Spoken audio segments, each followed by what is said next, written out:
Hello everyone, welcome back to A Wild Approach. In today's video, you're going to be seeing footage of Hummingbird Haven, Fairy Creek, and the Alleyway gardens.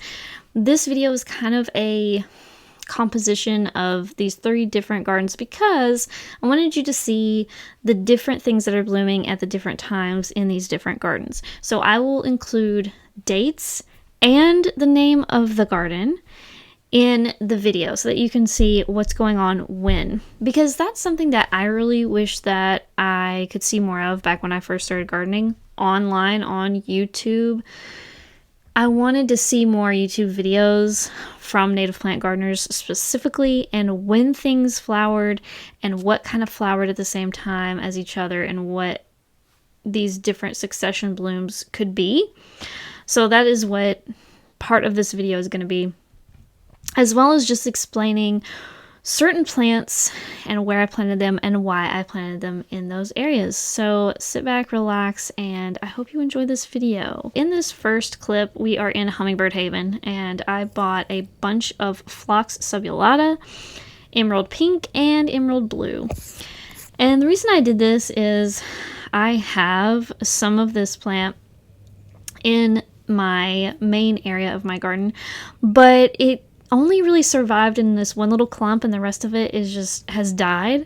So I want to try this plant again in a perhaps better environment for it up here in this Hummingbird Haven garden, because it is dry, it is sunny, and it is really a place where I really want something to just spread and look really cool, like a carpet, like a ground cover. But I also bought these Maryland asters. I think they're Maryland golden aster. Let's see what the tag says. Maryland golden aster, yeah. And so these are like yellow asters, and they bloom August to October. And I just want to have the succession bloom. I want to have something blooming all the time in my garden. And August to October is a time when I don't have as much going on. I mean, I do have some asters that start in like September or October, but August is just really kind of a dead zone for my garden. And so late July through late August would be a great time to have things blooming. So here you can see what Hummingbird Haven looked like on April 12th after I planted a bunch of the Phlox subulata, all in this garden bed, and the golden aster as well. And I also have a 9-bark right here on the right that you can see. And what's really cool is you're going to see when the Viburnums bloom and when the 9-bark blooms, because I want to show you that later. But this is yarrow. I put a huge drift of yarrow right here because it was in a different area of the garden and it just wasn't really looking its best in that area. So I thought, oh, well, I'm going to move it over here because this is a dry, sunny area. And I think it is loving it so far. Guys, it has been really filling in over the past couple of months, so I can't wait for you to see more of that as time goes on. But in the meantime, this is what the asters look like. And I have some kind of like bark mulch on this bed to help me reduce the weeding a little bit, but I am probably going to have to do a lot of weeding in this bed, and I might have to mulch it multiple times because I'm wanting to make this garden bed a little bit more, I don't want to say formal because I don't really love formal, as you know, necessarily, but I want it to look a little bit more designed than the rest of my garden areas. Hi guys, could you hit the like button underneath this video? It helps me know which videos resonate most with you guys. Do you need a short, quick guide to get started in wildlife gardening? Well, turns out I've got just the thing. I just came out with a new free ebook just for you, and it's called A Wild Approach to Gardening 101. And it's available on my website today at macylou.com/shop. It's free, so go check it out. What do you have to lose? Alright, and then footage of me coming up, planting some woodland phlox. Alright, this is Blue Moon Woodland Phlox. It likes part shade to full shade. It attracts butterflies. And it smells really, really good. Rabbits will chew this down pretty heavily, so protect it from rabbits for the first couple years maybe, just so it can have a little bit of time to establish. They can still nibble it after that, but I protect things just like the first year or two, and then I just usually don't protect it anymore. So I'm going to be planting this here. This is a northwest facing, mostly north though, like northwest facing wall. It's a protected spot. It's where, if you can see down here, I have pipe vine that I just started last year. So my pipe vine is protected here as well. This used to be my compost pile, so it's got a lot of things have broken down here to enrich the soil. And so I think this is probably the best place for me to plant this. It's usually shady here, but right now the sun is going, it's going west, and that's the west side over there. And so it is hitting this spot right now, so this is kind of really the main time that it will get sun at all, is this part of the day. So I'm just going to plant one of them here, and I'm going to plant the other one probably like here. And the reason for that is I don't want to plant them up against the wall, because I want the pipe vine to have plenty of space to get from here to the trellises without blocking the phlox. So that's what I'm going to do.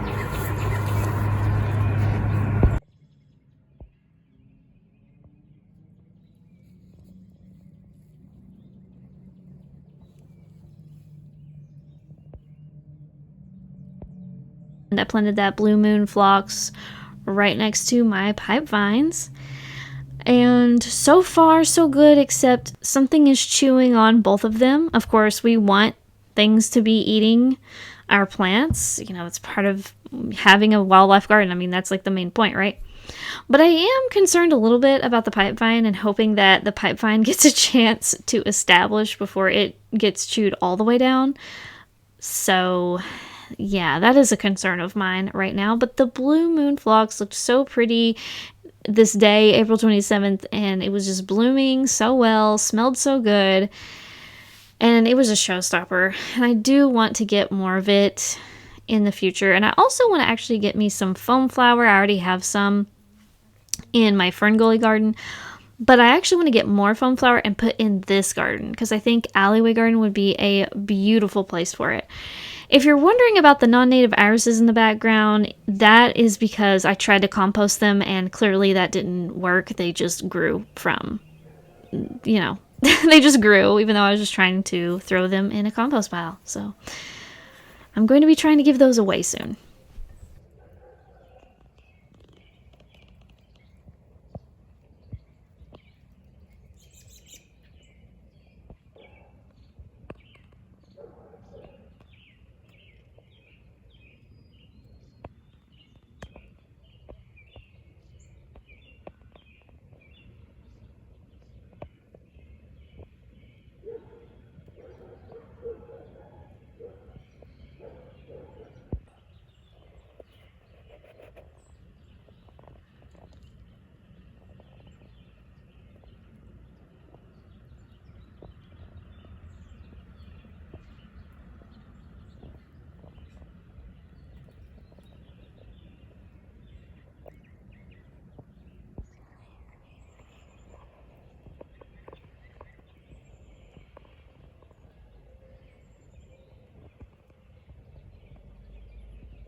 Alright, so here's Hummingbird Haven on April 27th, and you can see the arrowwood viburnums are blooming profusely, and they're looking gorgeous. They're looking beautiful.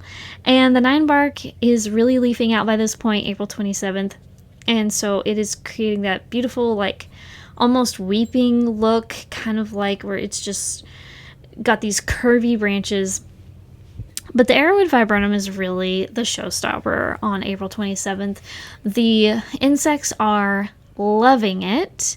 The blooms, I would say, don't have our favorite scent, let's just put it that way. But I never really noticed that before. This is the first year that I'm noticing the scent is not really pleasant. But this shrub makes up for it in how beautiful the blooms are, how beautiful the berries are, how much the wildlife loves the flowers and the berries, and the fall color. The fall color is amazing on these two arrowwood viburnums. It just is. It's just gorgeous. And then of course we have Virginia creeper on the birdhouse. Look at those blooms.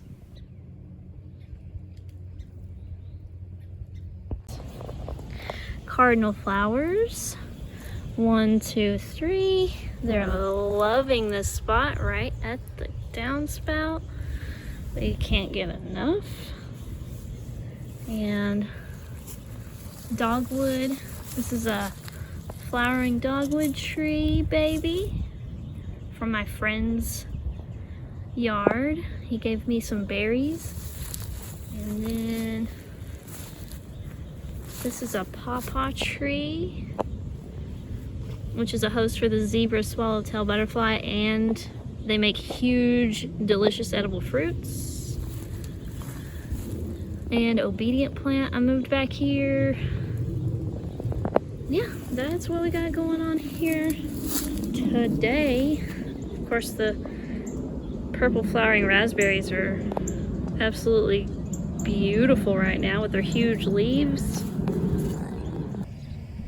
And here's Hummingbird Haven on May 6th, the day that I'm recording the audio for this video. The 9-bark is looking gorgeous.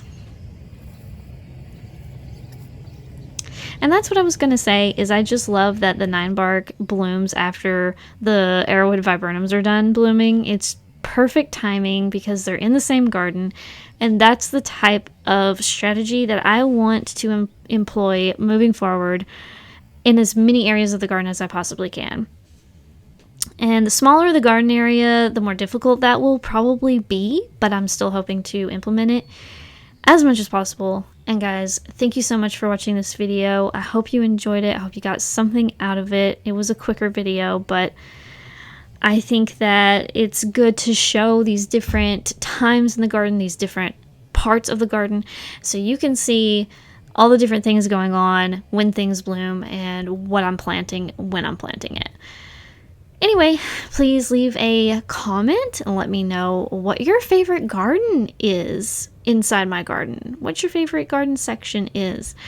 Do you like Fairy Creek? Do you like Hummingbird Haven? Do you like the Alleyway garden? Do you like the Courtyard garden? Do you like Eastwick? Do you like Habitat Hedge?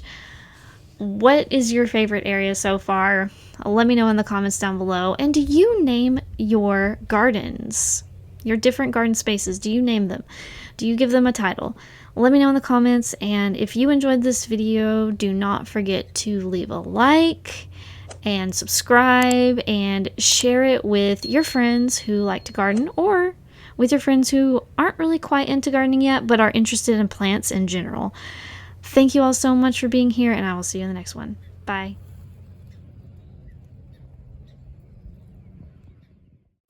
Hey guys, don't forget to follow me on Blue Sky and Instagram. These are the two best social media accounts other than YouTube where you can find me and you can see me post photos of the garden, thoughts on wildlife, and more. So don't forget to follow me over there. Brand new items are now available in the shop. Thanks so much to viewers like you for supporting the channel.